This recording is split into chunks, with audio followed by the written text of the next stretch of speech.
Okay, we play a little game of If You Only Knew. What's the biggest risk you ever took? Falling in love.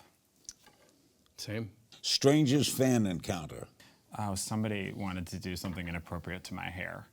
I didn't realize this. Yeah, it was a very graphic Twitter comment. Very specific audience. Yeah.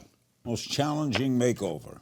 I think the most challenging makeover we did, or I've done, we did it together, was for the Covenant House in Los Angeles, which is a shelter for homeless youth here in Hollywood. And Jeremiah redid the whole center, all their rooms with Oprah and OWN. And then years later, we came back and redid their community room. But it needed to function in like 80 different ways. And we were very connected to the people there. So there was a lot of pressure. That's nice. Yeah. Childhood celebrity crush.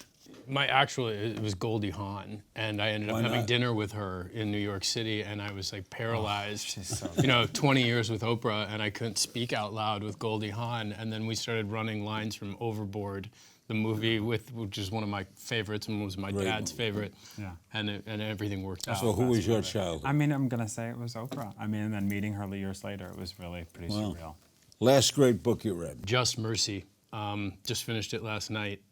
It's a fantastic book from written by an attorney who runs an organization to help children who are convicted of felonies and sentenced to death or sentenced to life without parole. And it's a fantastic book. It was a New York Times bestseller.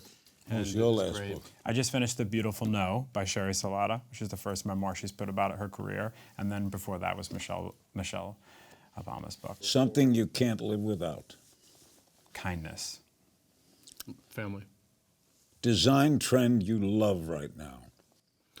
I think that there's been a movement because the world of design's become so saturated with information, just like fashion, that I think people are getting a little bit smarter and slowing down the process of decorating their homes and really picking things that resonate with them. So I like this focus on personalization and thoughtfulness. I like that you can live beautifully, affordably now. Yeah.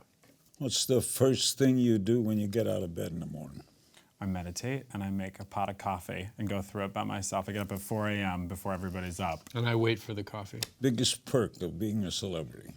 I think honestly it's the connections. Like, you're always one person away from a doctor you need to get in touch with. If your kids are sick. Clout. That's what I think has been the most amazing If you thing. could eat only one food for the rest of your life, what would it be? Pizza.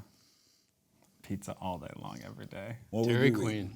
Dairy Queen? Dairy Queen. That ain't bad. Yeah. Oh, no. I like it hooked up on an IV. That's my worst nightmare. Yeah. IV. IV Dairy Queen. Just walk around. Lucky me. What's the luxury you can't live without? Our kids.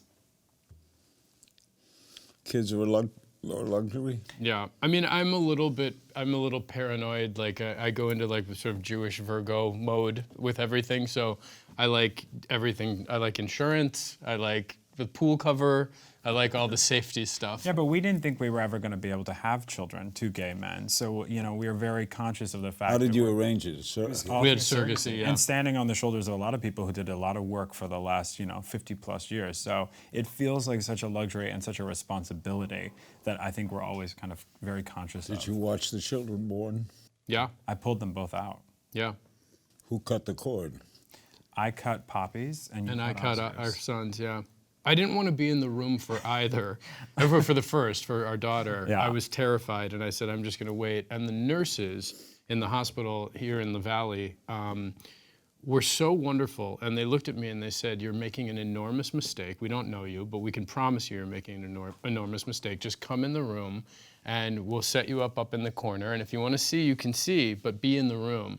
And Jeremiah looked at me and he said, if they turn and if you draw their attention away from what's happening for one reason, you need juice, you feel faint, I'm going to shoot you. I will kill you. Yeah. This is about the baby. But I've never been more grateful to have both of those experiences. You take the baby home? Yeah.